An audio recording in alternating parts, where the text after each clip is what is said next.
안녕하세요. 사연을 부탁해입니다. 오늘의 사연을 소개하겠습니다.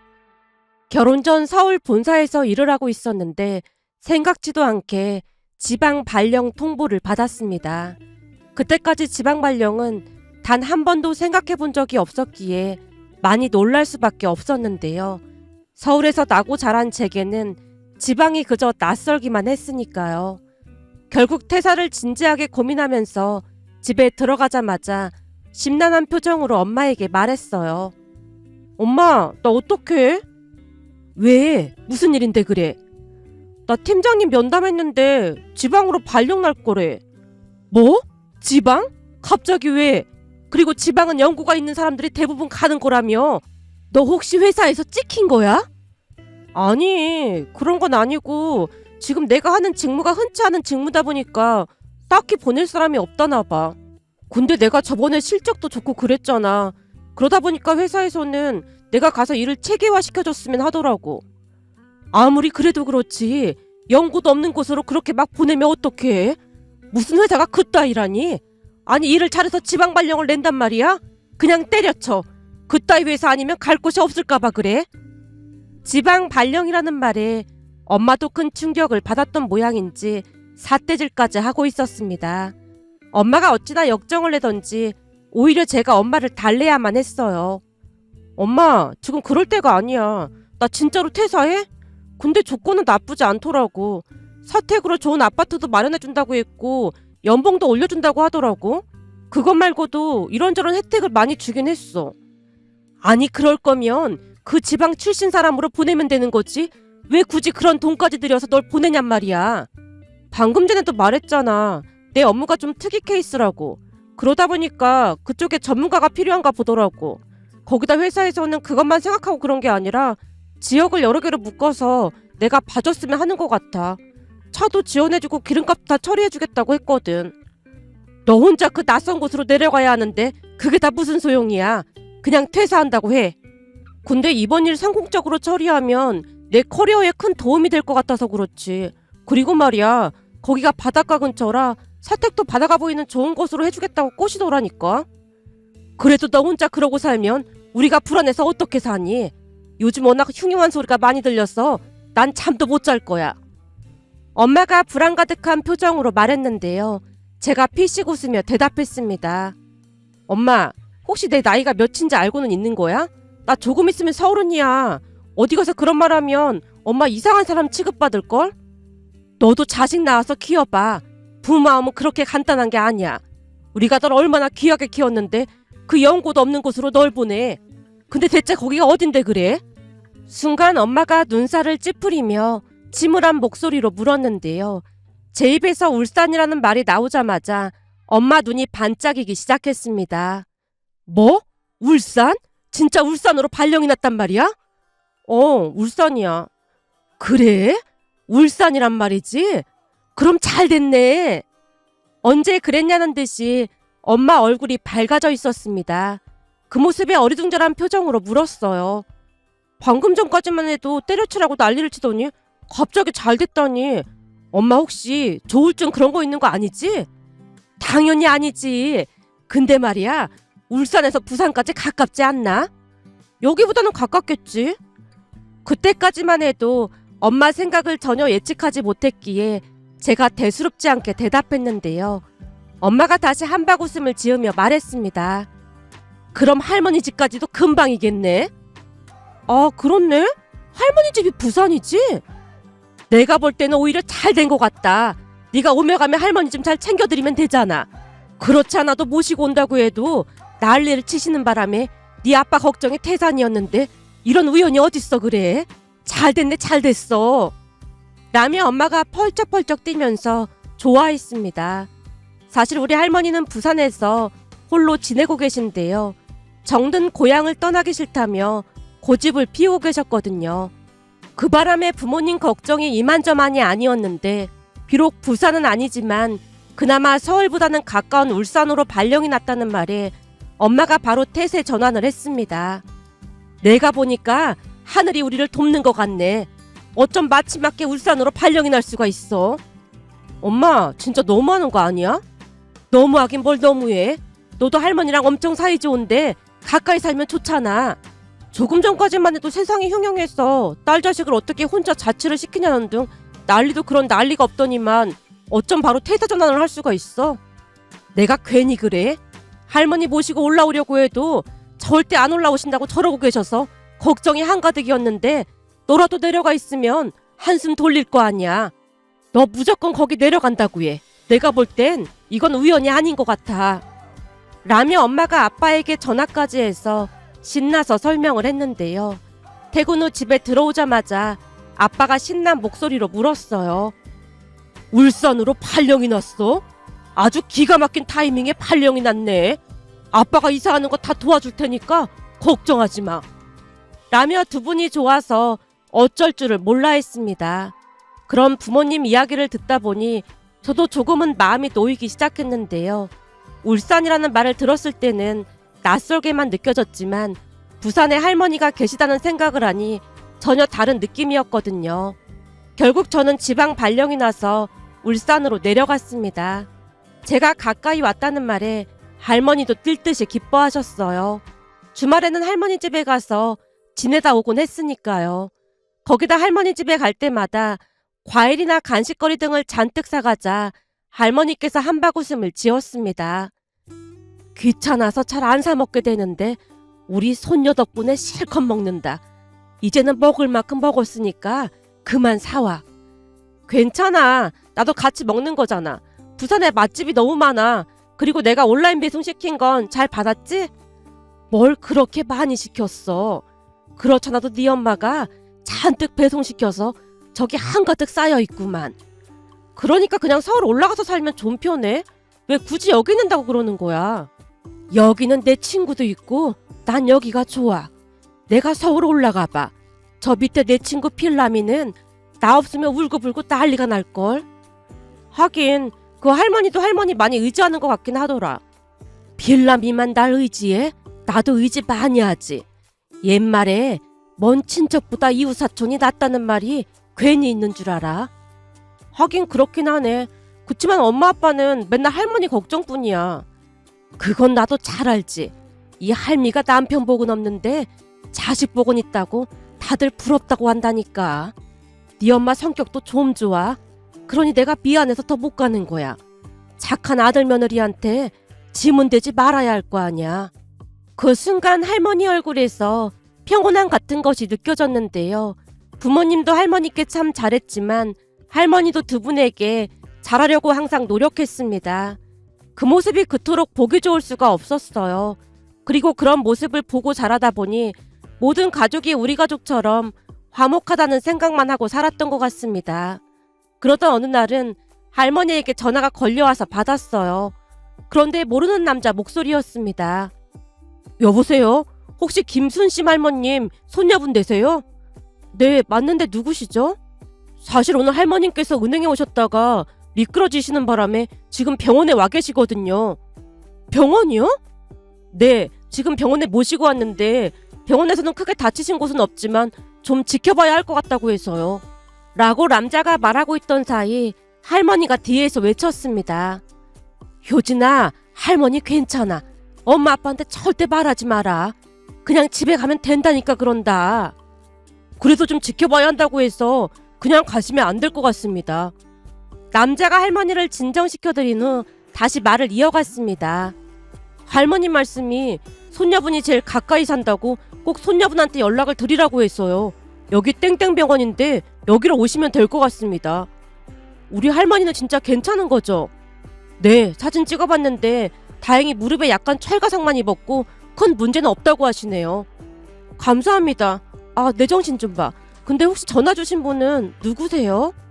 아, 저는 땡땡은행 직원입니다.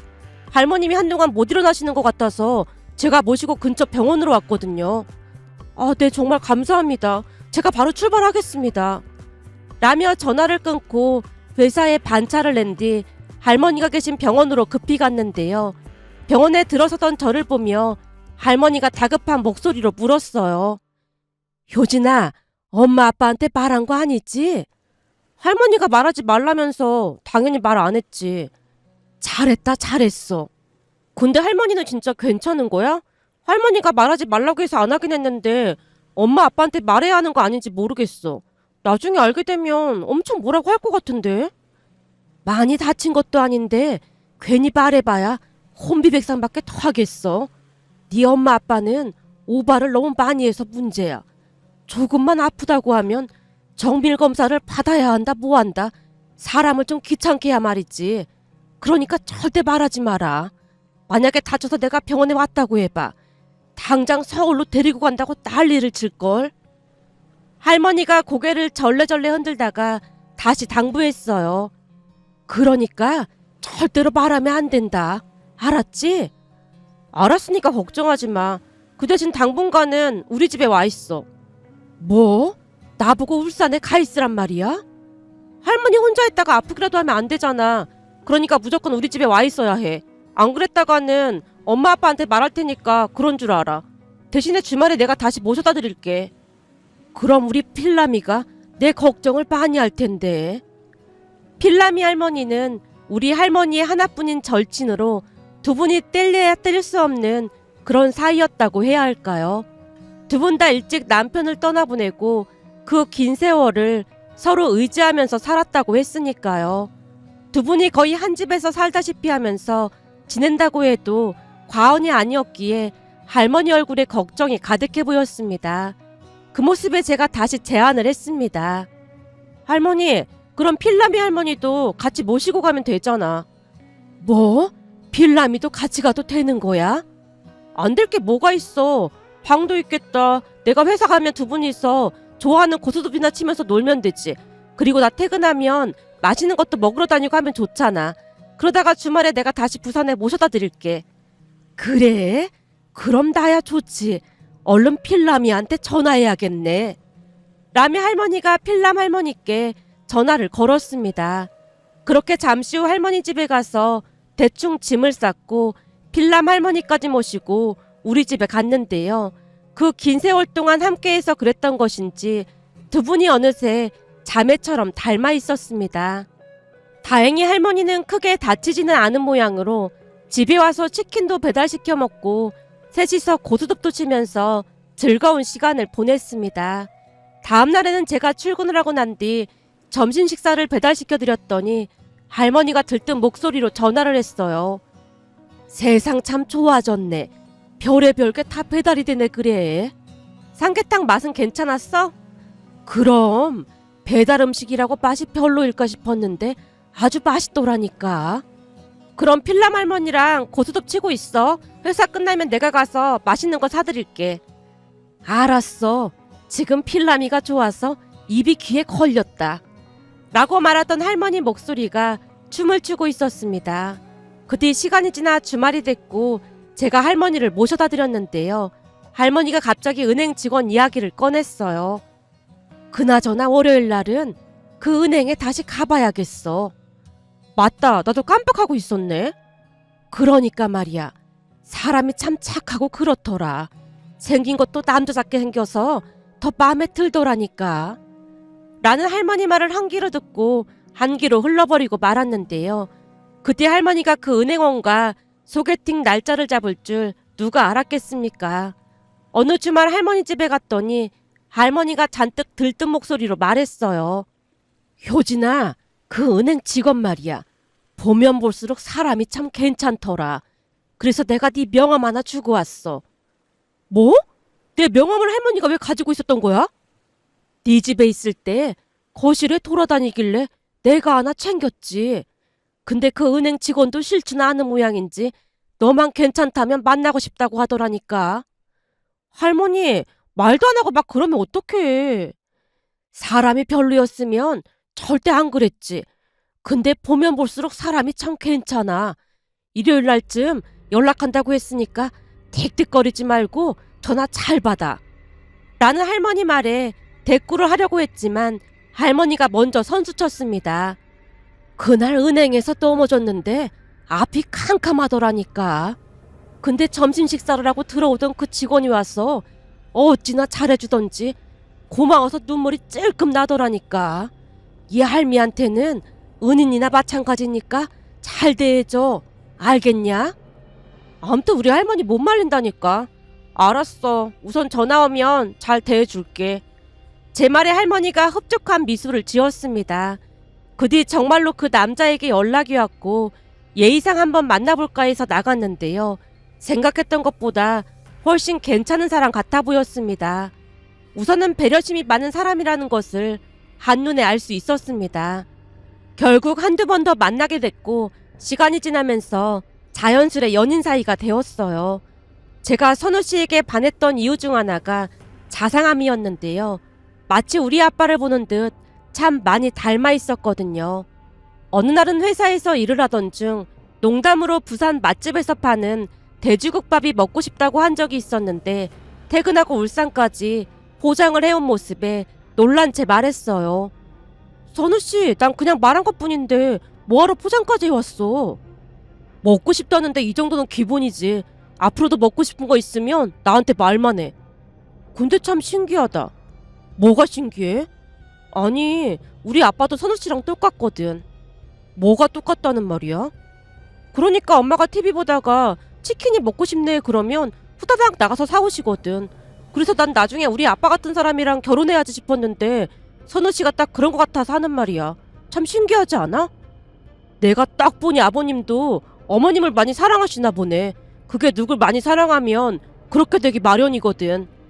남자친구가 쑥스러운 듯 배시시 웃었는데요. 남자친구 외모가 뛰어나게 잘생긴 건 아니었지만 웃을 때 참 귀여운 얼굴이었다고 해야 할까요? 또한 제가 남자친구를 더욱 좋아하게 되었던 이유 중 하나가 할머니와도 그렇게나 잘 지낼 수가 없었습니다. 주말에 할머니 집에 가면 필라미 할머니까지 넷이서 고스톱을 치곤 했는데 넉살이 워낙 좋다 보니 할머니 두 분과도 참 잘 맞았거든요. 그렇게 시간이 지나 결혼 이야기가 나오기 시작했고 어느 날 남친이 잠시 머뭇거리다 조심스럽게 집안 이야기를 꺼냈습니다. 우리 만난 지 1년도 넘었잖아. 이제는 집안 얘기를 자세히 해야 할 것 같아서 하는 말인데. 집안 얘기? 우리 서로 얼추 다 알고 있었던 거 아니야? 혹시 나한테 말 못한 게 있는 거야? 저기 전에 우리 형이 이혼했다고 말한 적 있었잖아. 그렇지, 그건 이미 말했던 거잖아. 라며 제가 남친을 뚫어져라 바라봤는데요. 아무래도 남친 표정이 심상치가 않아 보였거든요. 제 물음에 잠시 말을 멈추고 심호흡을 하던 남친이 다시 말을 이어갔습니다. 우리 형이 이혼한 것까지는 말했었는데 왜 이혼했는지는 자세히 말 못한 것 같아서. 그냥 성격 차이로 이혼한 거 아니었어? 제가 어리둥절한 표정으로 남친을 바라봤는데요. 남친이 정말 힘겹게 입을 뗐습니다. 사실 우리 형 이혼한 거 보면서 난 결혼 같은 거 하지 말아야겠다 싶었거든. 근데 어느 날 효진이 너네 할머님을 만난 거야. 병원에 모셔다 드린 뒤 내가 마음에 드셨던 것인지 계속 찾아오셨거든. 물론 나도 귀찮았으면 그냥 모른 척 했을 텐데 할머님께서 너무 좋아 보이셨어. 손녀를 사랑하는 마음이 느껴지기도 했고 말이야. 우리 할머니가 좀 재미있긴 하지. 아무튼 그래서 과연 손녀라는 사람은 어떤 사람일까 궁금해지더라고. 그래서 만나보겠다고 했는데 만나보고 한눈에 반했지 뭐. 뭐? 날 보고 한눈에 반했다고? 그때는 그런 거 전혀 못 느꼈는데. 그거야. 원래 경상도 남자들이 표현을 잘 못해. 그치만 한눈에 반한 건 맞아. 뭔가 당차 보이기도 하고 그랬거든. 사실 우리 전 형수님은 많이 내성적인 편이었거든. 근데 엄마가 힘들게 하는 바람에 결국 이혼까지 했던 거야. 라며 남친이 다시 제 눈치를 살폈습니다. 그제서야 알게 됐는데요. 남친 말에 의하면 형과 형수님이 이혼하는데 남친 어머니가 큰 역할을 했다네요. 곧 남친이 심란한 표정으로 다시 말을 이어갔습니다. 엄마가 참 힘들게 했어. 그 와중에 형도 제대로 막아주질 못했고 말이야. 그래서 나랑 누나가 엄마랑 참 많이 싸우게 됐는데 가만히 지켜보니까 남편이 방패막이가 되어주지 못하면 그런 게 아무 소용도 없더라고. 그래서 두 분이 이혼하신 거야? 그 바람에 형이 얼마나 후회했는지 몰라. 형수님을 지켜주지 못했다고 지금도 눈물바람이고 말이야. 그날 이후 형은 집에도 잘 안 오고 거의 연락 끊고 살고 있어. 한동안 집안 이야기를 하던 남친이 긴 한숨을 내쉬었습니다. 그 모습에 제가 조용히 물었어요. 지금 나한테 그 얘기를 하는 이유는 선우 씨 어머님 때문에 힘들어질 수도 있다는 말을 하려고 그런 거야? 아니, 그런 건 아니고, 그러니까 나는 무슨 일이 있어도 엄마한테서 효진이 너를 지켜줄게. 그 순간 남친의 눈은 비장한 결의로 이글거렸습니다. 아마도 제게 확신을 주고 싶어서 그랬던 게 아닌가 싶었어요.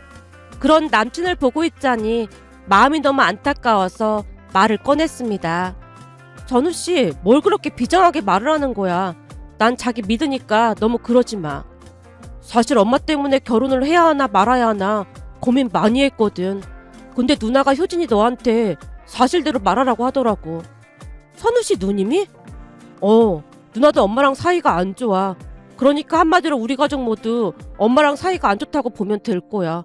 근데 우리끼리는 사이가 좋은 편이야. 대부분 딸은 엄마랑 사이가 좋은 편인데 어떻게 그럴 수가 있지? 이런 말 해도 될지 모르겠는데 우리 엄마 성격이 진짜 괴팍하거든. 정말 상상을 초월해. 그래서 미리 말해두는 거야. 근데 확실한 건 내가 꼭 지켜줄게. 난 절대로 형처럼 외롭게 하지 않을게. 남친이 다시 비장한 표정으로 말을 하는 모습에 남친 어머니가 어떤 분인지 궁금해지기까지 했습니다. 그날 남친이 워낙 걱정스러운 표정으로 말을 하는 모습에 할머니를 찾아가 사실대로 털어놨는데요. 할머니가 기가 막히다는 표정으로 말했어요. 아니, 그런 엄마 밑에서 그런 아들이 어떻게 나온 거야? 굳이 선우 씨는 진짜 착한 사람인데 이상하더라고. 내가 선우가 마음에 든다고 했던 게 그 선한 눈 때문이었어. 요즘 사람들은 잘생긴 얼굴만 보고 좋다고 하는데 그것보다는 사람 내면을 봐야 하는 거야. 선우는 눈이 선해. 선한 사람은 나쁜 짓을 하라고 해도 못하거든. 근데 엄마가 그렇다는 게 도무지 믿겨지지가 않는다. 굳이 나도 그렇다니까. 근데 선우 씨 믿고 결혼해도 되는 거겠지? 이 할미가 배운 건 많지 않지만 세상을 살다 보니까 사람을 보면 그냥 느낌이라는 게 있어. 사람 관상이라는 건 무시를 못하는 법이거든. 근데 선우는 거짓말을 할 것 같진 않아. 필라미도 선우 눈이 참 선해 보여서 좋다고 하잖아. 거기다 성격도 좋고 말이야. 결혼해도 후회하진 않을 거야. 라며 할머니가 남자친구 편을 들었습니다. 그 뒤 본가에 간 김에 엄마에게도 사실대로 털어놨는데요. 뭐? 그러니까 선우 엄마 성격이 안 좋다는 말인 거잖아. 선우 씨 말로는 그렇더라고. 그게 보통 힘든 일이 아닐 텐데 꼭 그렇게 어려운 길로 가야겠어? 네 이모도 시어머니가 힘들게 해서 얼마나 고생했는지 기억나지? 당연히 기억나지.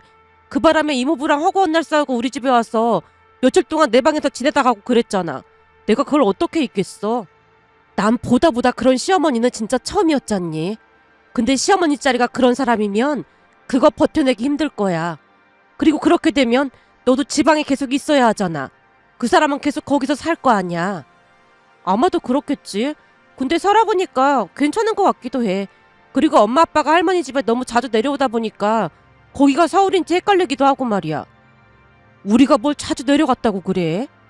엄마, 할머니가 말이야. 내려오면 챙겨주기 힘들다고 내려오지 말래. 거기다 필라미 할머니 자식들은 먹고 사느라 자주 찾아오지도 못하는데 나뿐만 아니라 엄마 아빠가 너무 자주 가서 할머니가 눈치 보인대.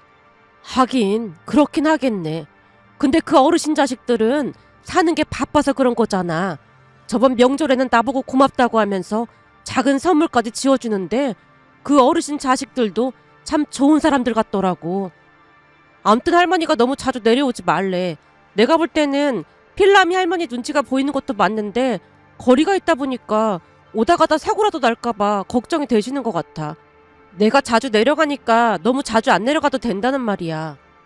네 외할머니 집에도 자주 가는데 갈 때마다 생각나서 그렇지. 외할머니 집은 가까우니까 그런 거고, 암튼 엄마 아빠 내려올 때까지 할머니가 안절부절 못하시니까 내려오는 걸 좀 줄여봐. 대신 내가 자주 찾아뵐게.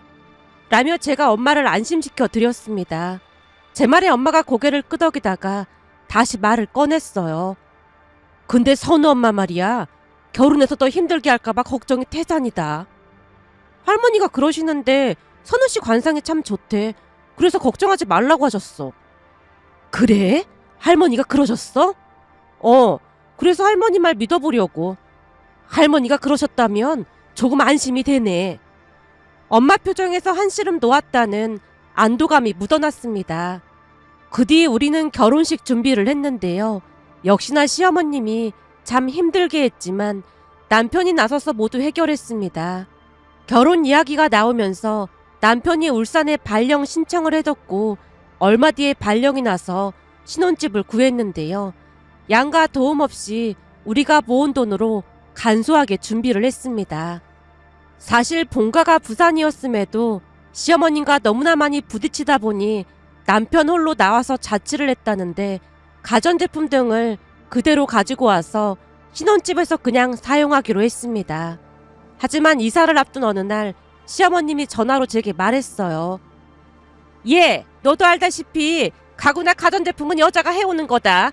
듣자 하니까 우리 아들이 쓰던 걸 그대로 쓴다고 했다면서? 네, 선우씨가 워낙 깨끗하게 사용해서 그냥 써도 되겠더라고요. 차라리 그 돈 아껴서 나중에 집 사는데 보탤까 해요. 우선 살아보고 조금 지나면 여기에 집을 살까 하거든요. 신혼집인데 새 살림을 들여야지. 쓰던 걸 쓰는 게 말이나 되는 소리니? 그 문제는 저희가 알아서 하겠습니다. 라며 제가 단호하게 말하고 전화를 끊었는데요. 제 성격도 호락호락한 성격은 아니었기에 끌려다닐 생각이 없었으니까요. 또한 남편이 절대 틈을 보이지 말라는 당부도 했기에 더욱 단호하게 말했습니다. 그러던 어느 날은 이사를 하고 난 뒤 시어머님과 형님이 집에 찾아와서 간단하게 식사를 하고 형님과 대화를 하고 있었어요. 올케, 그 스타일러 말이야. 그거 참 좋더라. 그거 꼭 사서 써봐. 그거 좋긴 하죠. 저도 고민만 하고 있었거든요. 그럼 그거 있으면 겨울에 드라이클리닝 안 맡겨도 되고 좋더라고. 사실 나도 없었는데 이번에 우리 시어머님이 하나 사주셨거든. 진짜 좋아. 그럼 저도 꼭 하나 사야겠네요. 라며 형님과 대화를 하고 있던 중 시어머님이 끼어들었습니다. 그래? 그게 그렇게나 좋아? 근데 그걸 사돈 양반이 사줬단 말이야? 그거 비싼 거 아니야? 당연히 비싸지. 근데 어머님이 써보니까 엄청 좋다고 하시면서 우리 생각났다고 하시면서 사서 보내셨다고 하더라고. 그래? 그럼 며느리 너도 그거 살 거니? 네, 그건 하나 살까 해요. 그런 말이야. 니들 거 사면서 내 것도 하나 사보내라. 네가 가구랑 가전제품을 사서 온 것도 아닌데 그런 거 하나 정도는 사줄 수 있는 거 아니겠니? 시어머님이 아주 당연하다는 듯이 말을 꺼냈고 남편이 다가오더니 피식 웃으며 시어머님에게 쏘아붙였어요. 우리가 반반 결혼했는데 뭔 소리라는 거야?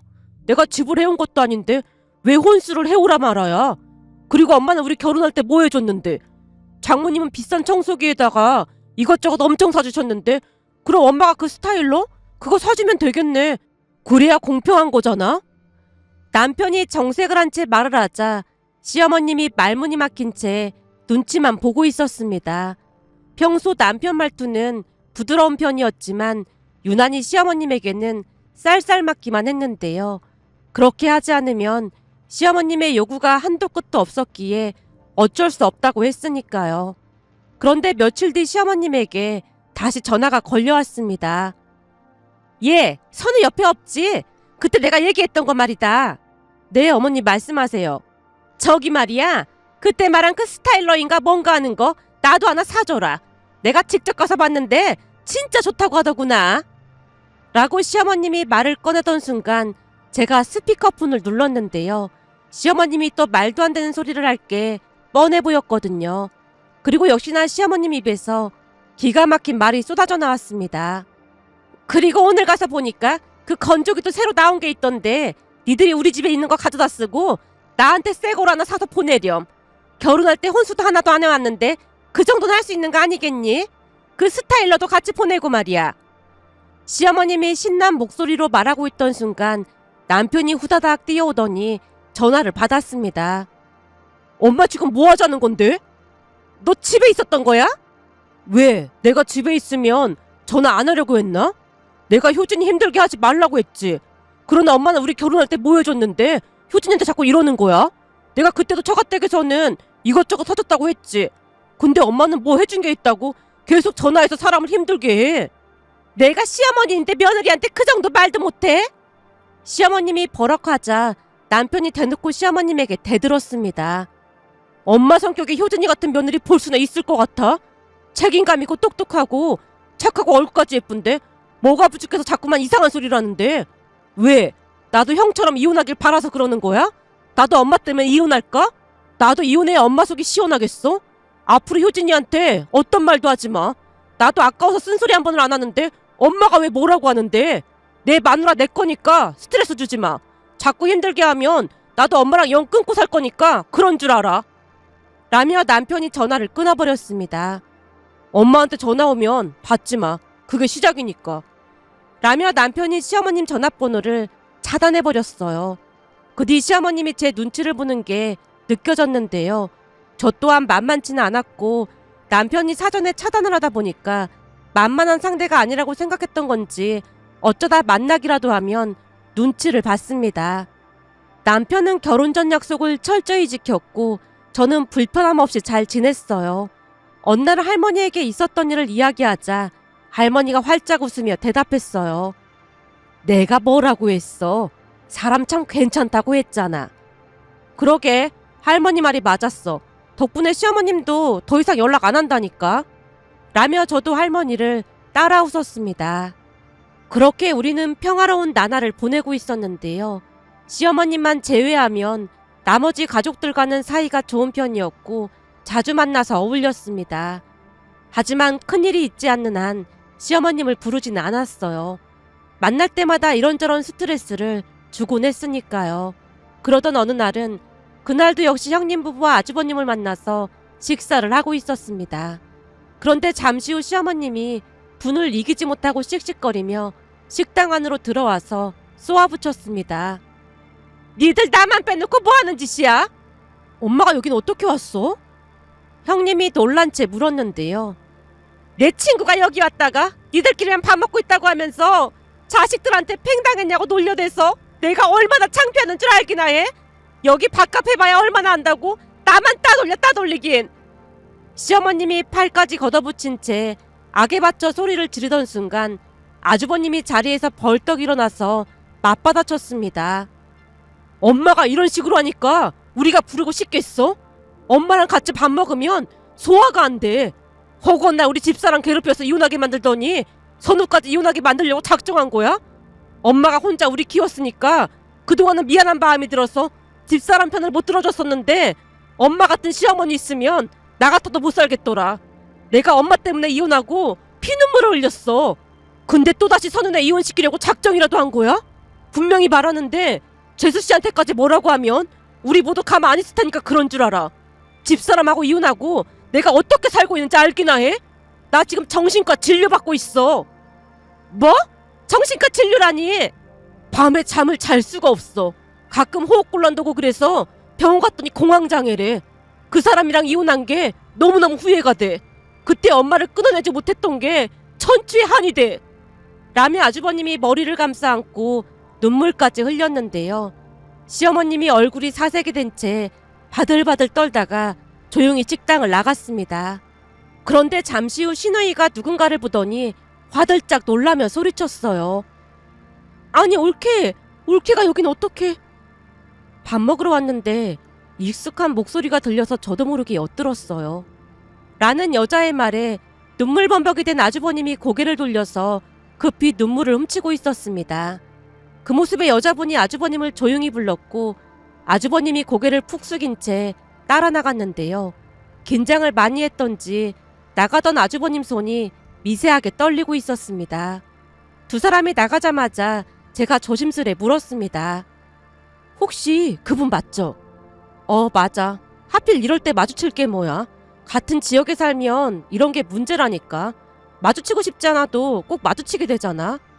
신우이가 술을 들이키자 남편도 따라서 술을 들이켰습니다. 그렇게 시간이 얼마나 지났을까요? 아주버님과 그분. 아주버님과 이혼은 했지만 호칭은 형님으로 사용하겠습니다. 아주버님과 형님이 같이 들어왔고 제가 급히 자리에서 일어나서 깍듯이 인사를 했습니다. 형님, 안녕하세요. 처음 뵙겠습니다.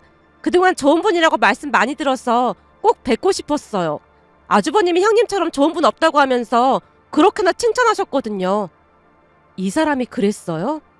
그럼요. 같이 만나서 술 마실 때마다 형님 보고 싶다고 맨날 눈물바람이었는걸요?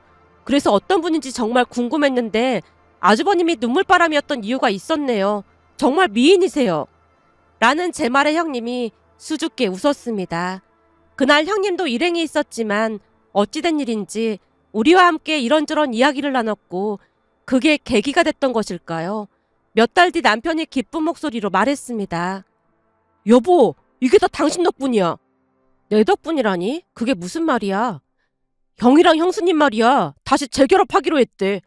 그게 정말이야? 그날 형이 엄마한테 형수님 얘기할 때 다 들었던 모양이야. 그리고 당신은 형에 대해 잘 말해줬잖아. 그러다 보니 그동안 쌓였던 앙금이 조금은 풀렸던 모양이야. 그러게 형이 처음부터 그렇게 방패막이가 되어줬음 얼마나 좋았겠어? 그래도 두 분이 잘 됐다고 하니까 정말 다행이다. 그러게 말이야. 대신 엄마랑은 연락 안 하고 살겠다고 약속했다나 봐. 근데 내가 그러라고 했어. 그리고 형이랑 형수님이 다 같이 식사 한번 하자고 하더라고. 나야 당연히 좋지. 형이랑 형수님이 당신한테 정말 고맙대. 나도 정말 고마워. 남편이 눈물까지 글썽이며 고맙다는 말을 몇 번이나 했습니다. 그 뒤 우리는 다 같이 만나서 즐거운 시간을 보냈는데요. 다들 제게 감사 인사를 했는데 제가 크게 뭐 한 것도 없는데 자꾸만 고맙다고 하니 쑥스럽기만 했습니다. 그렇게 형님과 아주버님은 재결합을 해서 잘 살고 있습니다. 물론 시어머님과는 연락을 하지 않고 있는데요. 우리 부부와 시누이만 시어머님에게 찾아갈 뿐이었습니다. 어느 날은 형님에게 연락이 와서 형님을 만났는데요. 형님이 제게 미안한 듯 말을 했습니다. 동서, 나 때문에 동서가 고생이 많지? 어머님 성격이 사람을 좀 힘들게 하는 성격이잖아. 괜찮아요. 저도 만만치 않은 성격이고 그이도 가만히 있지 않아서 그런지 눈치를 많이 보시더라고요. 암튼 동서한테 정말 고맙고 미안해. 저는 정말 괜찮아요.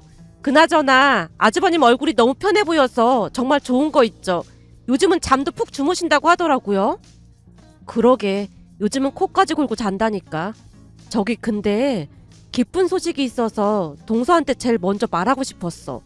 기쁜 소식이요? 사실 말이야, 나 임신했어. 정말요? 완전 대박 기쁜 소식인데요? 라며 제가 자리에서 일어나서 벌쩍벌쩍 뛰었는데요. 형님이 웃음을 참지 못하고 말했습니다. 동서는 참 재밌는 사람이야.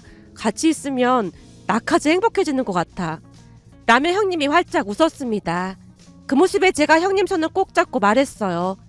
형님이 행복해질 수 있도록 제가 계속 노력해보겠습니다. 라는 제 말에 형님이 웃음을 참지 못한 채 다시 큰 소리로 웃었는데요. 이제라도 형님과 아주버님이 행복해져서 다행이라는 생각뿐이었습니다. 며칠 전 우리 할머니 집에 형님과 아주버님 그리고 시누이 부부까지 모여서 다 같이 고스톱을 쳤는데요. 빌람아, 너 밑장 뺐냐? 전에 사연을 부탁해 거기 어떤 사연에서 밑장 빼기 그거 하다 걸려서 뒤지게 혼난 영상 같이 듣고 재밌다고 실컷 낄낄거려 놓고는 네가 그 짓을 해? 세상 믿을 사람 없다더니 너 그러는 거 아니다. 라며 할머니와 필라미 할머니가 말다툼을 하는 모습에 다 같이 박장대소를 했는데요. 그 모습을 보며 행복한 마음이 들어 이렇게 글 남겨봅니다. 오늘의 사연은 여기까지였습니다. 즐겁게 보셨다면 구독, 좋아요 부탁드립니다. 고맙습니다.